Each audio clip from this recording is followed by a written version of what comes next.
Hello বন্ধুরা, কেমন আছো? আশা করি ভালোই আছো। চলো একটুখানি ছোলার ডালার রেসিপি তোমার সঙ্গে শেয়ার করি। আমার স্বামী বললো ছোলার ডালার লুচি খাবে, তার জন্যেই একটু ছোলার ডালার রেসিপি করছি। দেখো, কড়াইতে তেল, জিরে, তেজপাতা, শুকনো লঙ্কা দিয়ে দিয়েছি।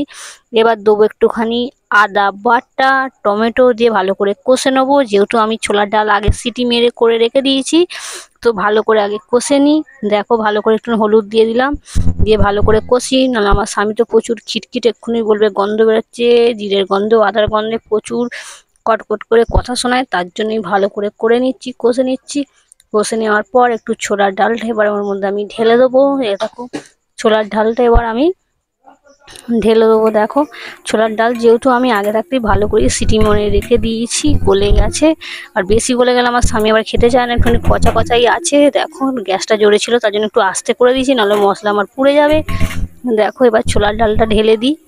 দেখো, ঢেলে দিচ্ছি। ঢেলে দেওয়ার পর একটুখানি ফুটে গেলেই আমি এটা নামিয়ে নেবো।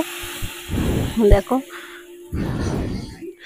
দেখো ফুটে গেছে। এবার একটু এটা নামিয়ে নেবো। নামানোর সময় একটু আমি ঘি দিয়ে দিয়েছি, দিয়ে নামিয়ে নিয়েছি। দেখো, ঘিটা তোমাদের সঙ্গে শেয়ার করা হয়নি, যেহেতু এটা কেটে গেছে। ভালো তো করতে পারি না, তাই যে যা হোক করে করেছি। দেখো, এবার আমার মেয়েকে তো ময়দা মাখতে দিয়েছি ঘরে।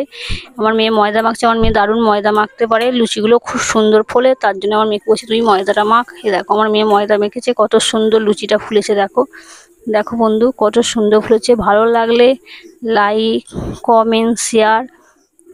না ভালো লাগলে দেখো না, পালিয়ে যেও, তাও ঠিক আছে, কিন্তু বাজে কমেন্ট করো না। টাটা বন্ধুরা।